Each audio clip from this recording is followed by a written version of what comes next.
Hai penonton, selamat datang kembali di Wareta Kagami. Apa kabarmu? Semoga kamu baik-baik saja ya. Di video sebelumnya kita telah mengetahui apa itu Netorare, kenapa orang Jepang di sana menyukainya, dan 4 alasan orang yang mengonsumsi Netorare. Untuk kamu yang belum pernah nonton videonya, lebih baik close video ini dulu dan nonton video sebelumnya. Link videonya ada di deskripsi. Dan di video ini aku mau membahas apakah Netorare bisa dicampur dengan vanilla, dan selamat datang kembali di segmen seluk-beluk dunia fiktif. Tapi sebelum itu, 99,8% penonton channel ini belum subscribe. Jadi silahkan klik subscribe dan like video ini dulu ya.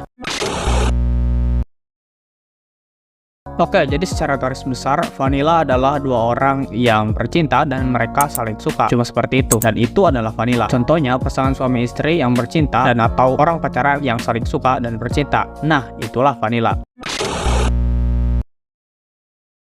Jadi pertanyaan seperti ini berawal dengan adanya sebuah pertanyaan berupa komentar di Facebook yang ditulis oleh M. Nur Fadila, dan dia mengatakan bahwa Netorare tidak bisa bersanding dengan vanilla. Tapi pernyataan dia salah. Kenapa aku berani bilang begitu? Karena aku pernah baca suatu doujin yang dimana di sana terdapat genre Netorare sekaligus vanilla, dan aku pertama kali baca doujin tersebut sekitar 1 atau 2 tahun yang lalu. Dan di sini aku tidak akan memberitahu kode ataupun judul dari doujin tersebut, tapi aku akan memberikan spoiler cerita dari doujin tersebut. By the way, anehnya aku masih simpan doujin tersebut. Jadi ceritanya ada 2 orang cowok dan cewek yang temenan masa kecil, dan berikut adalah flashback dari cerita di doujin tersebut. Jadi si cowok pada saat itu masih kanak-kanak, dan si cowok pada saat itu melamar si cewek walaupun mereka masih kanak-kanak, dan si cewek yang masih kanak-kanak tapi sudah lebih dewasa dari si cowok pun berkata, "Jika kamu telah lebih dewasa, silahkan katakan itu padaku lagi." Nah, karena jelas mereka masih kanak-kanak, mana bisa nikah lah, kecuali kalau mereka orang Madura. Dan itu adalah cerita flashback di awal doujin tersebut. Sekarang mereka sudah dewasa dan si cewek sudah menikah dengan orang lain. Tapi ini masih belum bisa disebut Netorare karena pembaca masih belum tahu perasaan si cewek. Pembaca masih belum tahu apakah si cewek ini suka atau tidak kepada si cowok teman masa kecilnya itu, dan mereka masih belum ada ikatan kekasih berupa pacaran atau apapun. Dan sekarang si cewek udah menikah dengan orang lain, dan akhirnya mereka dipertemukan di sebuah apartemen di mana si cowok tinggal sendirian dan si cewek tinggal berdua bersama suaminya. Dan suami dari cewek ini pergi kerja, dan si cewek nawarin es krim ke si cowok. Dan akhirnya mereka, si cowok dan si cewek itu bermain kayak mereka masih kanak-kanak dulu, dan taruhannya yang kalah buka baju. Dan berhubung si ceweknya itu baru pindahan ke apartemen barunya, udah jelas dong kalau barang-barangnya belum dibereskan gitu. Dan karena mereka berdua sudah lama bermain layaknya mereka masih kanak-kanak, si cowok pun berinisiatif untuk membantu pindahannya. Dan pada saat itu si cowok ini beres-beres.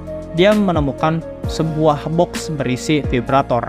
Dan kamu seharusnya tahu sendirilah apa fungsi benda ajaib satu ini. Nah, jadi si cewek simpan benda ini karena punya suaminya itu kecil. Ya, lu tau lah apa yang gue maksud. Dan dia gak puas karena hal itu. Oleh karena itu, dia pakai vibrator ini. Dan akhirnya si cowok pun melihat benda ini milik teman masa kecilnya. Dan singkat cerita, kau seharusnya sudah mengerti apa yang akan terjadi selanjutnya. Kau harusnya mengerti, oke? Dan di sini sudah jelas kalau ini adalah genre Netorare karena si cewek yang notabene udah punya suami tapi malah bercinta dengan orang lain. Tapi ini juga masih bisa dan aman untuk disebut vanilla karena mereka berdua saling suka, bahkan sudah sejak mereka masih kanak-kanak. Orang-orang bisa menyebut kejadian ini sebagai doujin Netorare tapi rasa vanilla, dan doujin itulah yang membantah pernyataan jika Netorare tidak bisa bersanding dengan vanilla. Ya, mungkin itu saja yang bisa aku bahas mengenai Netorare part 3 ini. Dan semoga ini adalah part terakhir mengenai pembahasan Netorare ini. Bagaimana kesanmu terhadap hal ini? Silahkan tulis di kolom komentar. Juga luangkanlah waktu untuk like dan share video ini. Lalu subscribe juga sebagai dukunganmu terhadap channel ini. Dan terima kasih karena telah menonton video ini hingga selesai.